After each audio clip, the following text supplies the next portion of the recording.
Dengar Dangsanak Perompak Seberatan sudah kita dengarkan tadi Besair Melayu Banjar, di mana telah diketengahkan syair sejarah Datuk Kalampayan oleh rekan-rekan yang dipimpin oleh Bapak Yusliani Nur sebagai penulis syair Islamisasi Banjarmasin. Pak Yus, iya Pak. Teman-teman sudah bersair seberatan. Alhamdulillah. Dan ini tadi temanya apa Pak Yus? Syekh Arsyad di negeri Mekah, menuntut ilmu di negeri Mekah. Oh iya, sampai seperempat abad Pak Yus ya, di negeri Mekah. Baik, ini sudah pendengar tidak sabar lagi untuk mendengarkan pemaparan dari Pak Yusliani. Kami persilakan. Terima kasih Pak. Baiklah para pemirsa sekalian di mana saja berada yang berbahagia. Kalau kita membicarakan tentang Syekh Arsyad di dalam menuntut ilmu di negeri Mekah, maka yang harus kita pahami terlebih dahulu adalah bagaimana situasi Mekah atau Haramain sebagai pusat studi Islam yang kian meningkat di abad-abad ke-16, 17, 18, 19. Sebetulnya Haramain sebagai pusat studi Islam semakin semarak pada abad ke-17, 18, 19. Itu disebabkan beberapa faktor. Yang pertama,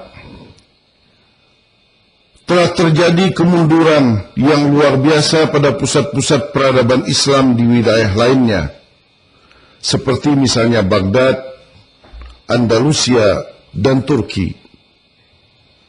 Kita sama memahami bahwa Baghdad misalnya itu mengalami keruntuhan disebabkan adanya serangan-serangan yang dilakukan oleh Timur Leng. Sehingga Baghdad yang tadinya menjadi pusat ilmu pengetahuan dan pusat kebudayaan serta pusat peradaban Islam mengalami keruntuhan total. Oleh sebab itu pusat peradaban kemudian lebih banyak ke kawasan Mekah dan Madinah yang disebut dengan kawasan Haramain. Yang kedua, Haramain sebagai tempat yang selalu dikunjungi oleh para haji setiap tahun.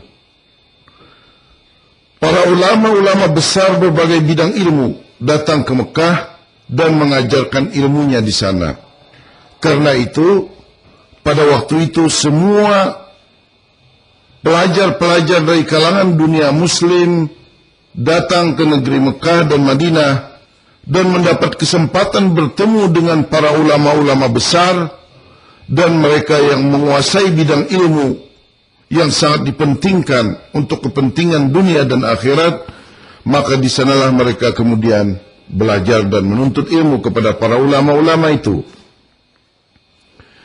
Yang ketiga, berkembangnya madrasah-madrasah, zawiyah, ribat, khalaqah-khalaqah di Mekah dan kediaman para syekh. Zawiyah, ribat, itu adalah salah satu bagian dari studi Islam, di mana biasanya para syekh memiliki satu tempat yang khusus. Di sana mereka membimbing para murid dan juga ada tempat-tempat untuk melakukan uzlah atau khalwat sebagaimana ketentuan di dalam bimbingan mereka untuk jemaah-jemaah yang memerlukan bimbingan di dalam bidang ilmu tasawuf. Kita mengetahui bersama bahwa Syekh Muhammad Arsyad Al-Banjari itu datang ke negeri Mekah itu sekitar abad ke-18, dan pada waktu itu di negeri Mekah telah terjadi sebuah kudeta yang dilakukan oleh Ibnu Saud dan Muhammad Abdul Wahab. Pada saat Ibnu Saud dan Muhammad Abdul Wahab pada tahun 1774 berhasil menguasai pemerintahan Mekah, maka pada saat itu Syekh Muhammad Arsyad Al-Banjari ada di Mekah kurang lebih 1-2 tahun sudah adanya. Beliau berada di sana. Namun yang perlu saya tegaskan di sini, meskipun Muhammad Abdul Wahab yang membawa pengaruh paham Wahabiyah di Mekah, pada saat itu belum ada pengaruh ajaran Wahabi pada para ulama di zaman tersebut. Khususnya bagi si Muhammad Arsyad Al-Banjari dan kawan-kawan. Bahkan pada waktu itu, si Muhammad Arsyad Al-Banjari dan kawan-kawan banyak menuntut ilmu fikih dengan mazhab Syafi'i kepada ulama-ulama besar pada waktu itu di negeri Mekah. Dan mazhab Syafi'i dalam mazhab fikih ini kemudian banyak dianut oleh orang-orang Islam di Mesir dan kawasan Asia Tenggara.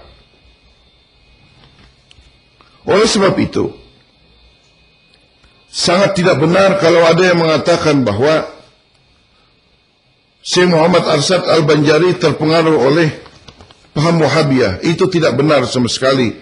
Karena justru kitab beliau Sabilal Muhtadin itu menggambarkan satu kitab yang betul-betul menuntun dalam konteks pegangan mazhab Imam Syafi'i dan tersebar dan dipakai di Asia Tenggara.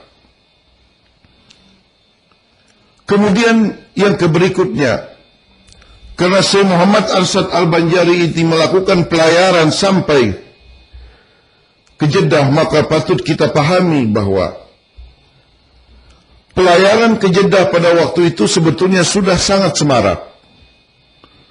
Orang-orang zaman dahulu telah memiliki keahlian dalam navigasi. Artinya di dalam tata cara berlayar mengarungi lautan yang luas. Karena pada zaman dahulu, transportasi hanya melalui laut dan sungai dengan sendirinya. Orang-orang zaman bahari itu mewarisi ilmu di dalam berlayar. Secara turun-temurun, secara alamiah mereka belajar tentang bagaimana memahami tentang angin. Jadi kapan angin ribut, kapan badai, kapan angin tenang, itu sudah dapat dibaca melalui tanda-tanda yang ada pada angin. Begitu juga tanda-tanda pada awan, sudah mereka pahami.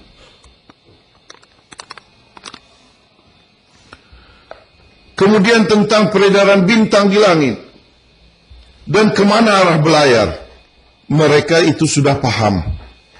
Apalagi kawan-kawan kita yang tinggalnya di pesisir sungai itu. Jadi kalau misalnya melihat ombak laut itu sudah kelihatan memutih, itu tandanya itu ombak itu cukup tinggi. Itu yang pernah saya alami.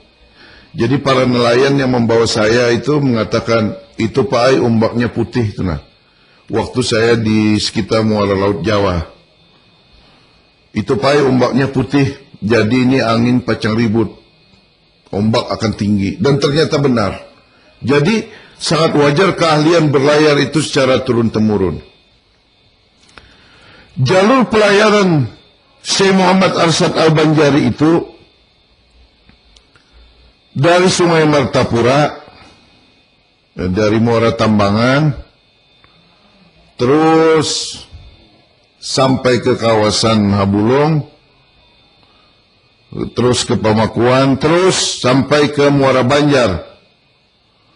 Dari Muara Banjar terus ke Laut Jawa, dan dari Laut Jawa terus ke Pelabuhan Bandar Niaga Aceh. Dari Pelabuhan Bandar Niaga Aceh melalui Selat Malaka, terus ke Bandar Maladewa. Dari Bandar Maladewa kemudian ke Laut Merah, di sini melalui Laut Sakatrah, dan kemudian sampai di Bandar Jeddah. Itulah kira-kira pelayaran Syekh Muhammad Arsyad Al-Banjari pada abad ke-18.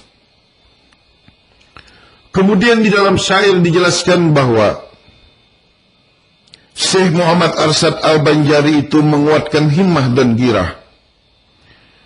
Himmah itu adalah tekad atau kemauan keras, sedangkan girah itu adalah semangat. Untuk menguatkan himmah, untuk menguatkan tekad dan kemauan keras serta girah atau semangat, maka bagi kita umat Islam itu harus mempelajari kitab suci Al-Quran dan sunnah Nabi. Minimal kita melihat bagaimana himmahnya, tekad dan semangatnya para nabi di dalam menyiarkan agama Islam dengan segala macam tantangan, rintangan yang mereka hadapi, dan mereka itu himmahnya itu hanya satu, lillahi ta'ala, karena Allah. Orang yang paling patut kita teladani sebagai umat Islam itu adalah himmah dan girahnya Rasulullah sallallahu alaihi wasallam.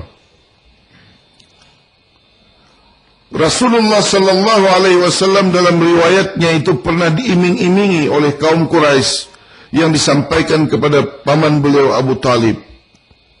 Beliau diiming-imingi harta dan onta oleh Quraisy, asal Rasulullah sallallahu alaihi wasallam itu mau berhenti menyiarkan atau berdakwah Islam dalam kerangka la yusyriku billahi syai'an.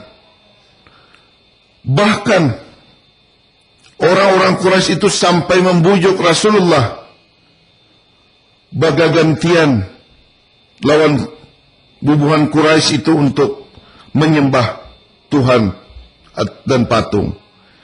Sehari menyembah Allah, besoknya menyembah berhala.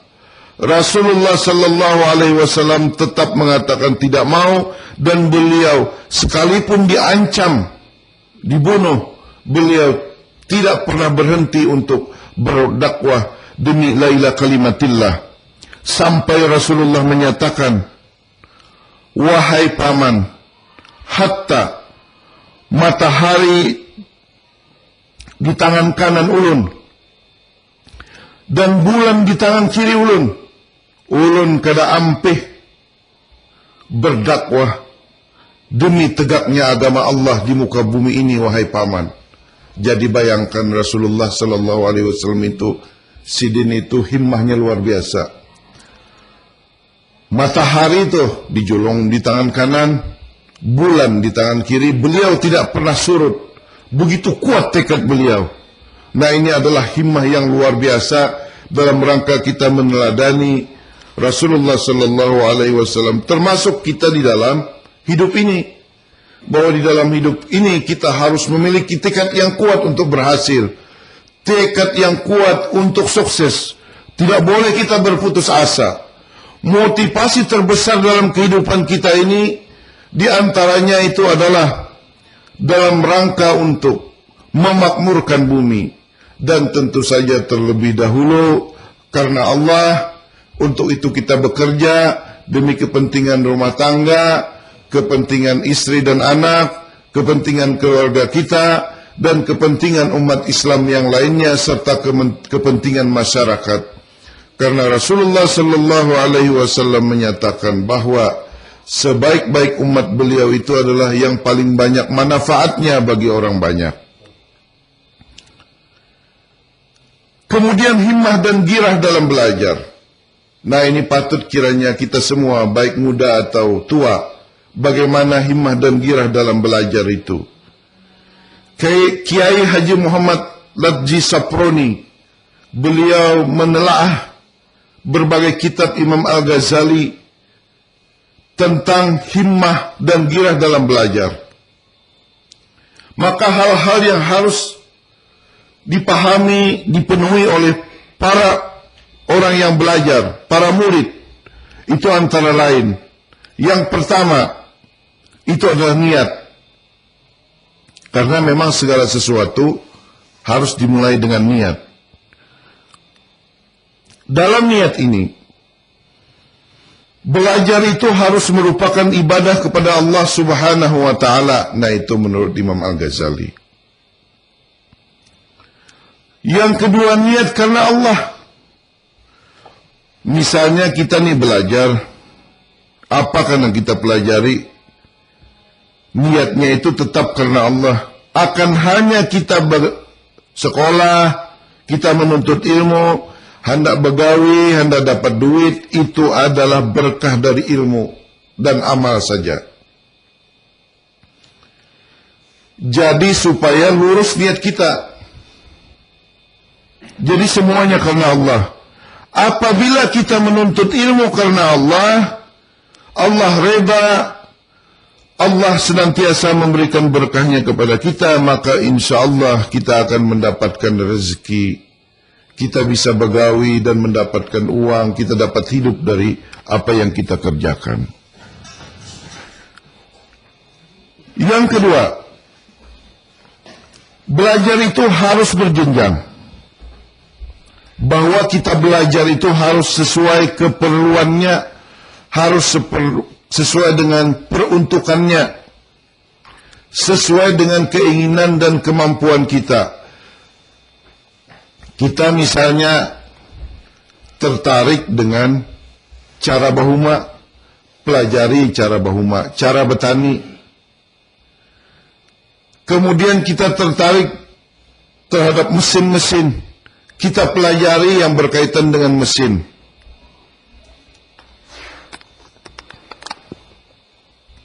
Oleh sebab itu, menurut Imam Al-Ghazali, kita belajar itu adalah ilmu yang kita anggap paling penting di dalam kehidupan kita. Ilmu yang baik manfaatnya, serta ada gunanya yang kita pelajari dan kita tuntut itu. Namun Al-Ghazali mengatakan bahwa semulia-mulia ilmu itu adalah ilmu untuk mencapai kemuliaan akhirat, kehidupan akhirat. Itulah menurut Imam Al-Ghazali. Kemudian yang ketiga, belajar juga jangan menyombongkan ilmunya dan menentang gurunya. Ini mana sudah belajar, sombong pulang dengan ilmu. Apalagi lamun menentang guru, niscaya itu tidak ada berkah. Menurut Imam Al-Ghazali, di dalam pemahaman Islam, murid itu harus berserah diri kepada guru. Ulun guru enak buju-buju hendak belajar lawan pian. Nah, terserah guru menerima atau kada. Seorang murid yang baik itu, kata Imam Al-Ghazali, itu adalah laksana tanah kering yang disirami hujan lebat. Maka meresaplah ke seluruh bagiannya dan meratalah seluruh air hujan itu di tanah tadi. Diibaratkan satu gelas yang kosong. Si murid itu meminta kepada guru agar gelas yang kosong itu minta dituangkan air ke dalam gelas itu. Sehingga gelas itu kemudian berisi penuh. Itulah ibarat seorang murid sungguh-sungguh berharap kepada gurunya diberikan curahan ilmu, dan kemudian ilmu itu akan diberikan oleh guru, dan kemudian si murid itu pun insya Allah akan mendapatkan ilmu yang bermanfaat.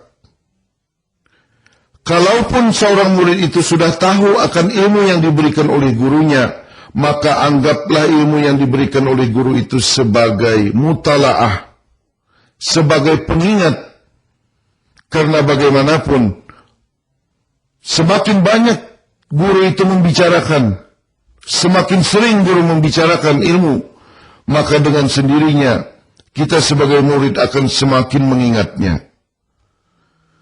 Yang keempat, kalau murid ingin berdiskusi, maka hendaklah lebih dahulu mengkaji dan memperkokoh pandangan dasar ilmu-ilmu tersebut. Artinya, bujur-bujur belajar dulu, bujur-bujur paham dahulu, hanya berdiskusi. Jangan hanya tetarang upi haja orang Banjar, sudah hendak berdebat. Itu menurut Imam Al-Ghazali tidak patut. Bukannya kada boleh, kurang adab saja. Yang kelima, bahwa murid paham hubungan antara berbagai ilmu yang dipelajari. Jadi misalnya kita mempelajari ilmu, anggap saja kita mempelajari ilmu fikih. Pasti ilmu fikih itu erat hubungannya dengan ilmu-ilmu yang lainnya. Anggap saja dengan ilmu Qiraatul Quran, cara membaca Quran. Karena kalau sembahyang nantinya pasti akan membaca Quran. Itu hubungannya misalnya saja Bang itu. Kemudian masing-masing ilmu itu ada tujuannya. Tujuan ilmu fikih, tujuan ilmu tauhid, masing-masing itu memiliki tujuannya dan pasti ada hubungannya. Yang keenam, pelajar harus konsentrasi atau khusyuk. Apalagi yang sering menghafal hadis dan Quran. Wah, itu harus betul-betul konsentrasi. Bahkan kalau menurut ulama, para alim ulama itu tidak boleh mendengarkan dan melihat yang haram.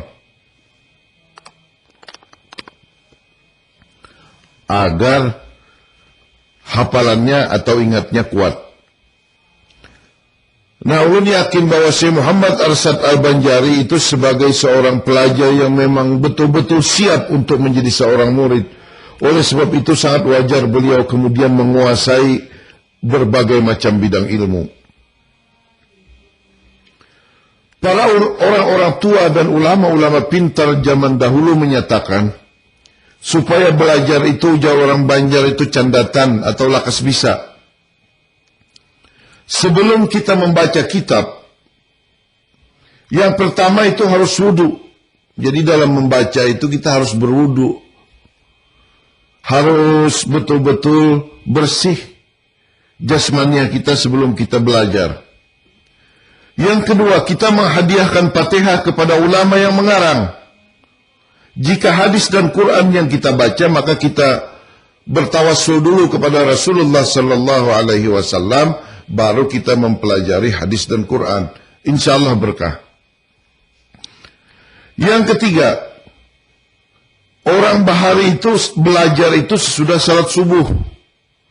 Pas lagi bening-beningnya situasi atau menjelang subuh dini hari.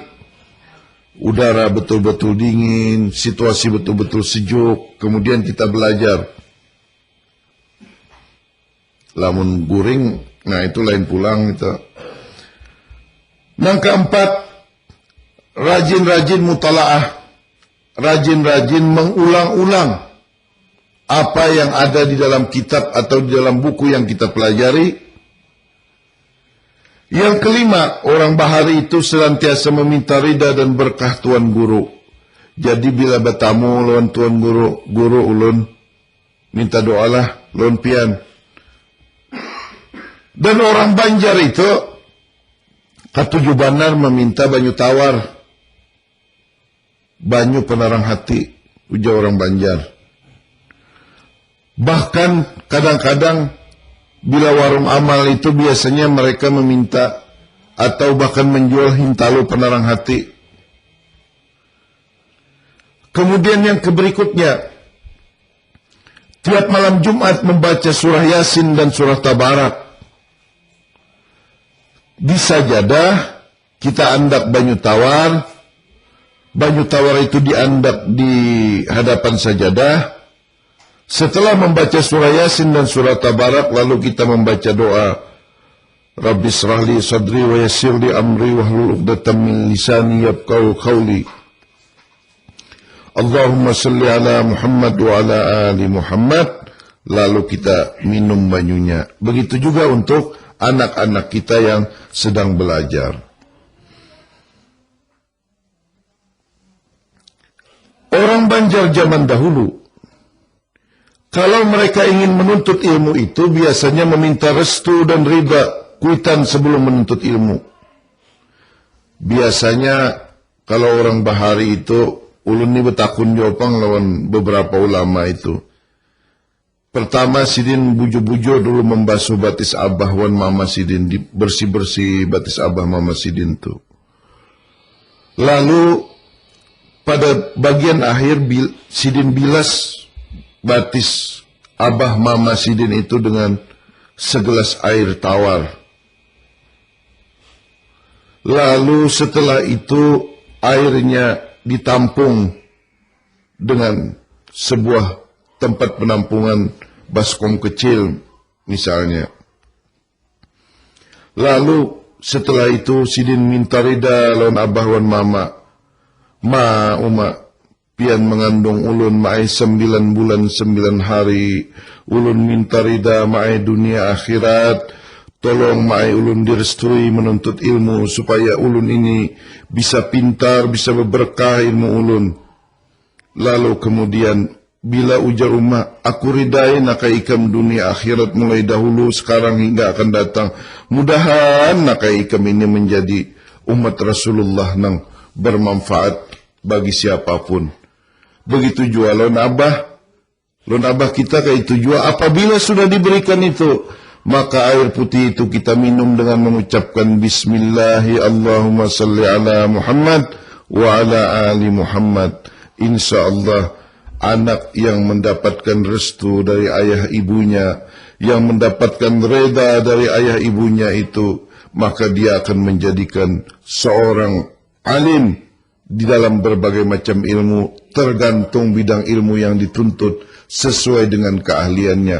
Baik ilmu dunia, apalagi ilmu akhirat. InsyaAllah berkah. Kemudian yang berkaitan dengan Syekh Muhammad Arsyad Al-Banjari, tentu sidin pun seperti itu, karena itu adalah perilaku orang-orang zaman dahulu.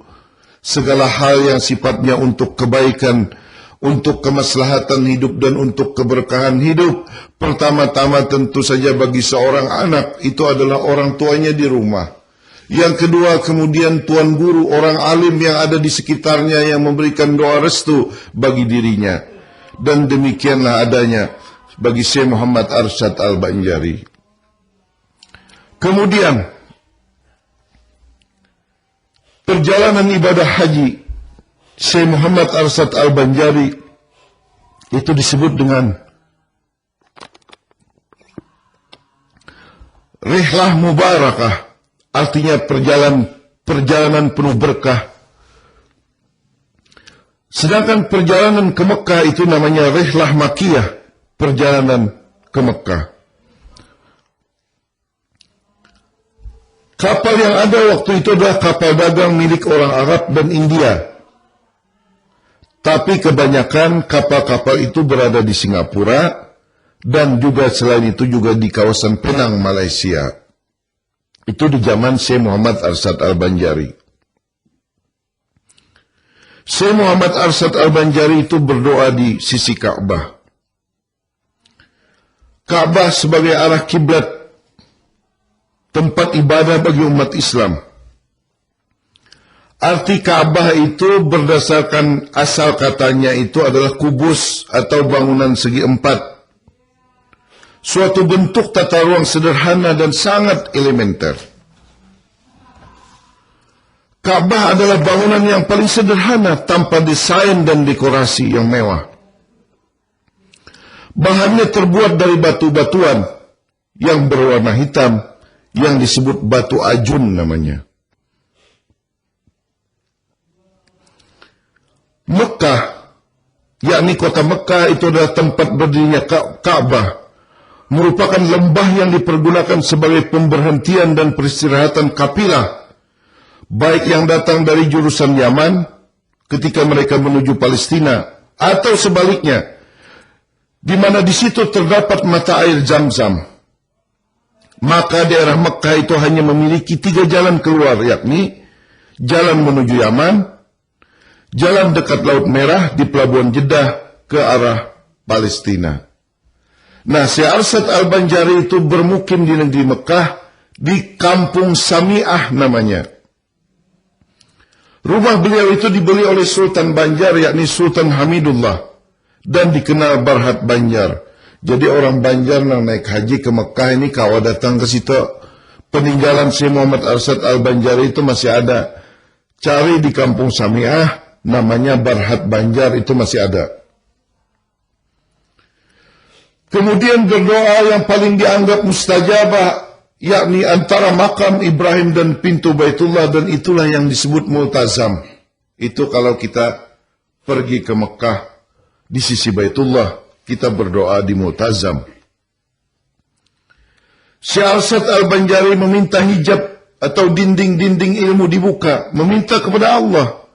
Hanya Allah pemilik ilmu, sampai ada asmanya Allah, yakni Al-Alim. Di sini Datuk Kalampayan sebenarnya meminta ilmu laduni. Ilmu laduni adalah ilmu yang langsung dari Allah. Dan kita tahu bersama bahwa Syekh Arsyad itu taat dan bakti lawan guru. Nang ujar ulun tadi bahwa ibarat gelas kosong Syekh Arsyad itu. Lalu beliau minta dituangkan oleh air sehingga kemudian air itu penuh. Dan setelah air itu penuh, barulah air itu kemudian dituangkan kepada gelas-gelas yang lain. Dan air itu kembali akan mengisi gelas yang kosong. Oleh sebab itu, kalau kita ingin menuntut ilmu, apalagi menjadi murid, dianjurkan oleh Imam Al-Ghazali, jangan merasa baisi ilmu berdahulu. Meskipun kita tentu ada dasar ilmu, tapi kita menganggap kita belum memiliki ilmu. Itu yang paling baik, ujar Imam Al-Ghazali. Kemudian ilmu itu memang membuang kebodohan. Tetapi yang dimaksud membuang kebodohan ini adalah bodoh dalam hal tidak mengesahkan Allah. Itu yang paling penting. Jangan kita bodoh karena kita tidak mengesahkan Allah sebagai umat Rasulullah sallallahu alaihi wasallam. Di dalam pandangan Islam,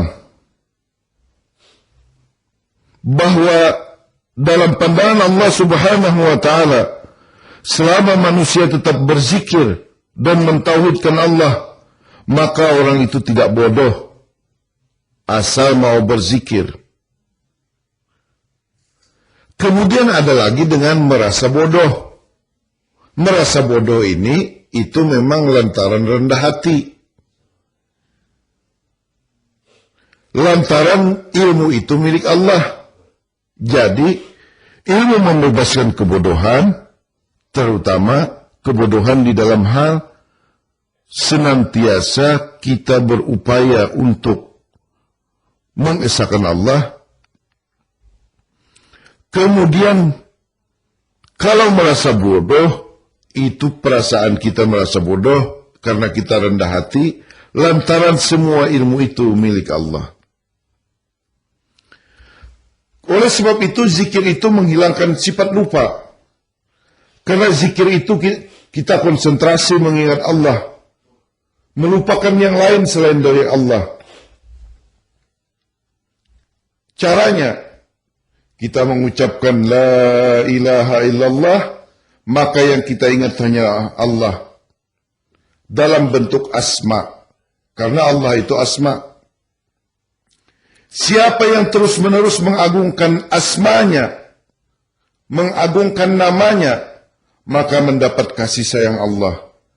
Jika Allah sayang, maka Allah akan menganugerahkan keagungannya. Ada seorang sufi, ketika dia berjalan, dia menemukan satu penggalan kertas, ada tulisan huruf Allah di jalan. Oleh sufi ini, penggalan huruf Allah itu dibawa pulang ke rumah, diletakkan di dalam lemari, kemudian setiap hari dikasih minyak mawar. Maka sufi itu kemudian mendapat karamah karena beliau mendengar suara, "Wahai Fulan bin Fulan, engkau telah mengagungkan namaku. Namaku yang tadinya sia-sia di jalan, dan engkau telah memuliakan namaku itu, maka aku akan memuliakanmu pula, karena engkau memuliakan namaku." Dan ternyata itulah awal dia menjadi seorang sufi. Itu menurut penjelasan sufi tersebut. Maka jangan sia-siakan asma Allah. Jangan sembarangan meletakkan Al-Quran dan kitab hadis Rasulullah Sallallahu Alaihi Wasallam. Jadi tempatkan di tempat yang tinggi, bersih dan suci. Itulah adab umat Islam memuliakan Al-Quran. Makanya orang Banjar ini, meskipun kadang-kadang itu ada yang memang babayanya bisa membaca Quran, tapi tetap Quran itu dimuliakan dan dijunjung di atas kepala. Maka orang Banjar meyakini tetap akan membawa keberkahan. Karena di dalam Al-Quran itu terkandung asma Allah, terkandung nama-nama Nabi dan Rasul-Rasul terdahulu. Memang seyogianya di dalam rumah setiap Muslim harus ada kitab Al-Quran dan kitab hadis Rasulullah Sallallahu Alaihi Wasallam, dan mudahan ada berkahnya. Kemudian kita masuk kepada pembahasan mengenai guru-guru Syekh Muhammad Arsyad Al-Banjari. Ini banyak sekali. Kalau kita bahas satu persatu, maka yang semua guru Syekh Arsyad ini ada jumlahnya yang tercatat itu 18 orang, dan ini kaitannya rangkaian dengan tarekat Sammaniyah. Maka oleh sebab itu, yang harus kita jelaskan ini adalah hanya 2 orang mungkin yang perlu kita pahami, yakni Syekh Sulaiman Al-Qurdi. Yang kedua, Syekh Muhammad Samman Al-Madani. Syekh Sulaiman Qurdi adalah ahli fikih ternama. Dia seorang ulama yang mengajar di Madinah dan berasal dari Mesir. Beliau itu juga sebetulnya adalah Syekh mursidnya Syekh Muhammad Abdul Karim Samman Al-Madani di bidang tarekat Sammaniyah.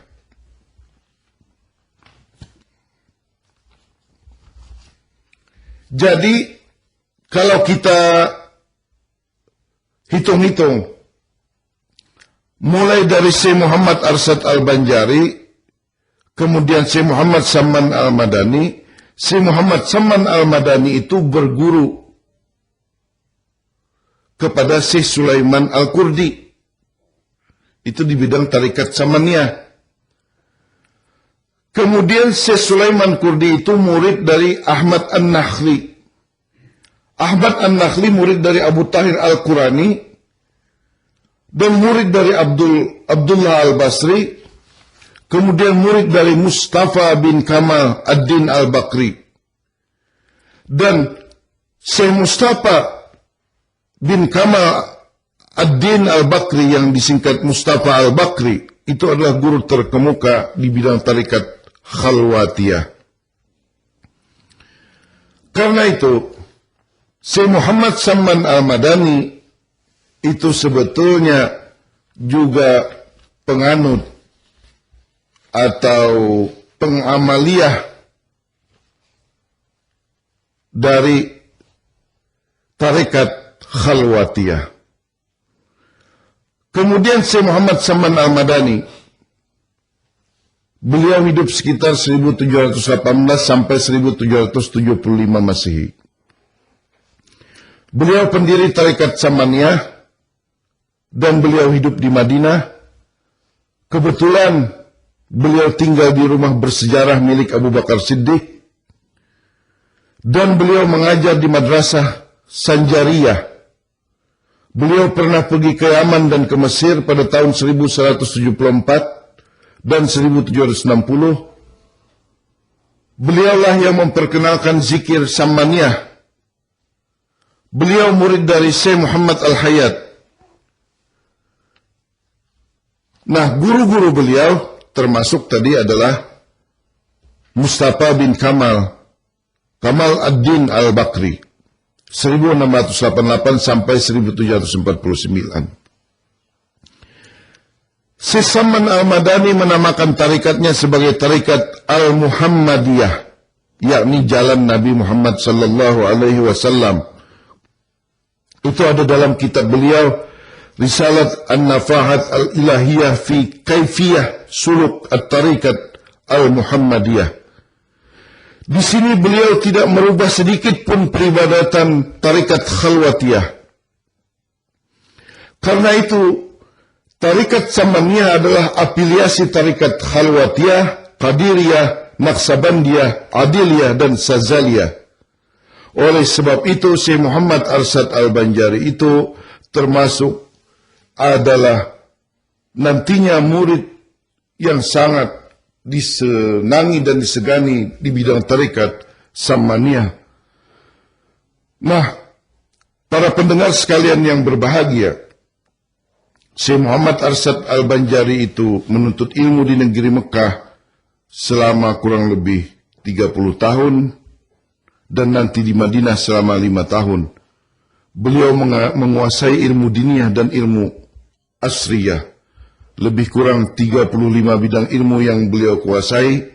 Dan yang penting ditekankan sebagai penutup penjelasan malam ini, beliau itu sudah mengajar di negeri Mekah. Bayangkan orang Banjar di abad ke-18 itu beliau sudah menjadi syekh di bidang ilmu fikih di negeri Mekah.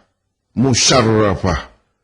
Suatu kebanggaan bagi orang Banjar tentunya, bagi rakyat Kalimantan Selatan dan bagi bangsa Indonesia. Di abad ke-18, Syekh Muhammad Arsad Al-Banjari itu sudah menjadi seorang guru yang dikenal di negeri Mekah. Pada waktu itu kita memahami berarti beliau itu adalah orang yang sudah mengglobal atau sudah menginternasional. Dan yang patut ulun sampaikan bahwa kawan-kawan sidin itu Syekh Abdul Samad Al-Palimbangi ini dari Palembang, Syekh Abdul Rahman Misri dari Banten, dan Syekh Muhammad Salih bin Umar As-Samarani itu dari Semarang. Syekh Muhammad Salih bin Umar As-Samarani ini juga menjadi ulama terkenal di Semarang. Bagi orang Semarang itu tentu sangat mengetahui tentang ulama ini. Jadi Syekh Muhammad Arsad Al-Banjari ini sudah bergaul, bersahabat di Mekah dengan orang-orang dari kawasan Pulau Jawa, Pulau Sumatera, Pulau Sulawesi, dan Kalimantan. Dan inilah yang ulun sebut bahwa 4 serangkai ini, di antaranya ini yang sangat perlu kita pahami, inilah yang merangkai keindonesiaan. Bahwa para ulama itulah yang telah menyebabkan Indonesia ini berintegritas di dalam satu kesatuan yang nantinya kita merasa satu antara satu pulau dengan pulau yang lainnya. Bahwa Islam di antaranya merekatkan kebangsaan kita. Itulah yang ingin ulun sampaikan pada malam hari ini, mengingat waktu yang sangat terbatas padahal bahasannya sangat luas. Terima kasih.